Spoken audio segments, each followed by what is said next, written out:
bénisse et que sa grâce soit sur nous. Nous allons continuer le thème que nous avons débuté il y a de cela une semaine concernant l'Église. Et le samedi dernier, je vous ai, par la grâce de Dieu, enseigné sur pourquoi il faut connaître l'Église. J'ai également enseigné sur des choses à savoir sur l'Église. Qu'est-ce que l'Église? Que Dieu bénisse sa parole dans nos cœurs au nom puissant et suprême de Jésus et bénisse tous les auditeurs au nom suprême et puissant de Jésus-Christ. Je veux lire notre passage de base, Éphésiens 5, verset 25 au verset 27. Marie, aimez vos femmes. Marie, aimez vos femmes comme Christ a aimé l'Église et s'est livré lui-même pour elle, afin de la sanctifier par la parole, après l'avoir purifiée par le baptême d'eau, afin de faire paraître devant lui une Église glorieuse, sans tache ni ride, ni rien de semblable, même sainte et irrépréhensible. Et d'ailleurs, j'étais en train d'enseigner sur ce qu'il fallait savoir sur l'Église. Et nous allons continuer. L'une des choses qu'il faut également savoir sur l'Église, c'est que l'Église ne doit pas être jugée en fonction de sa popularité. Nous parlons de l'Église pas en tant que bâtiment, mais l'Église en tant que corps de Christ. Et donc l'Église n'est pas jugée en fonction de sa popularité, de sa beauté et de toutes ces choses, mais l'Église est jugée en fonction des critères bibliques.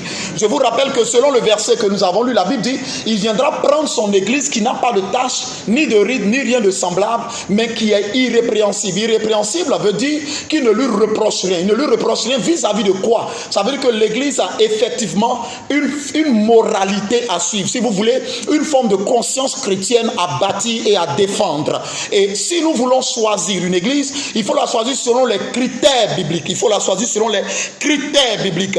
Et dans la parole de Dieu, il y a des critères. Il y a des critères pour connaître l'Église qui est de Dieu. Mais bien avant, pourquoi est-il important pour vous d'appartenir à une Église?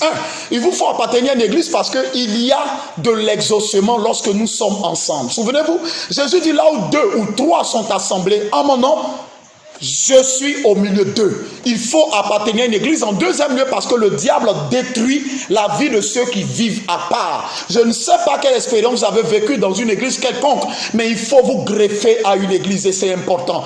Troisièmement, parce que l'église est importante pour votre encadrement. L'église est importante pour votre encadrement. Cinquièmement, il y a diverses raisons. Cinquièmement, l'une des raisons même les plus fondamentales, c'est qu'il arrive des moments où pour combattre seul, c'est difficile. Mais lorsque vous entrez dans une famille chrétienne, les combats on va pas dire ne deviennent pas faciles, mais les combats deviennent, on va dire, accessibles quand même à la victoire. Dieu peut vous faire la grâce d'être rapidement victorieux parce que vous priez en famille. Maintenant, nous allons voir ce matin les critères de choix. Les gens disent, mais comment est-ce que je dois faire pour choisir une église? Comment est-ce que je dois faire pour rentrer, pour appartenir à une assemblée chrétienne? Il faut savoir que les critères de jugement des gens de ces derniers temps ne sont pas les mêmes critères dont la Bible parle. Ne sont pas les mêmes critères dont la Bible parle. Les gens jugent les églises selon la beauté du bâtiment. Certains jugent l'église selon un manque de renommée ou un manque de réputation. La Bible nous déclare dans le livre de 1 Corinthiens 3, le verset 10 au verset 11, selon la grâce qui m'a été donnée, j'ai posé le fondement comme un sage architecte.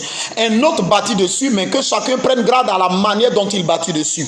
Car personne ne peut poser un autre fondement que celui qui a été posé, à savoir Jésus-Christ.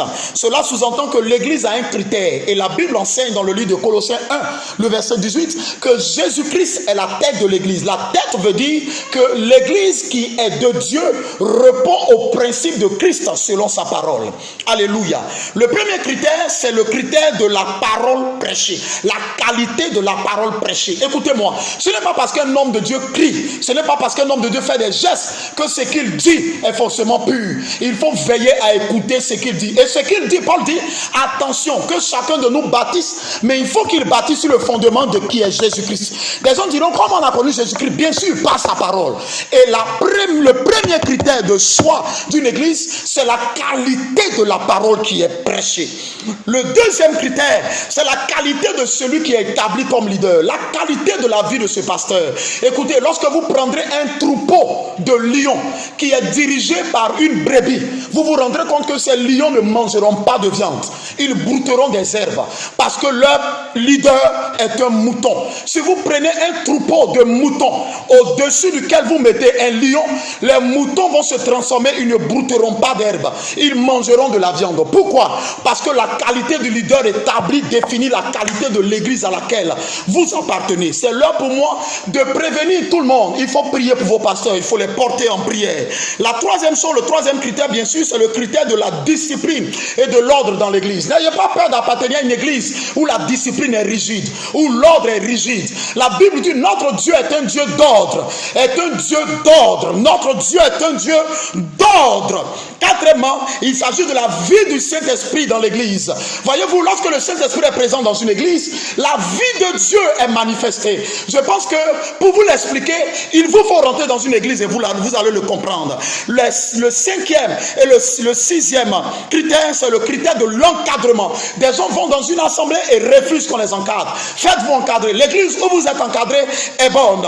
Et le sixième critère, bien évidemment, c'est le critère de la vie de prière. Je vais m'arrêter là. Écoutez-moi. Nous sommes dans une saison où il faut que nous défendions l'église. L'église dans une nation a un mot à dire. L'église dans un pays a un mot à dire. Et s'il n'y a pas d'église, s'il n'y a pas de rassemblement chrétien, il y a problème. Et je demande à ce que nous défendions l'église et que nous soyons fiers d'appartenir à Jésus-Christ et à son église. Soyez fortifiés, soyez bénis, soyez sanctifiés et que le Seigneur nous fasse la grâce de défendre le nom de son église et de savoir appartenir à l'église selon Christ. Au nom de Jésus-Christ. Amen. Shalom.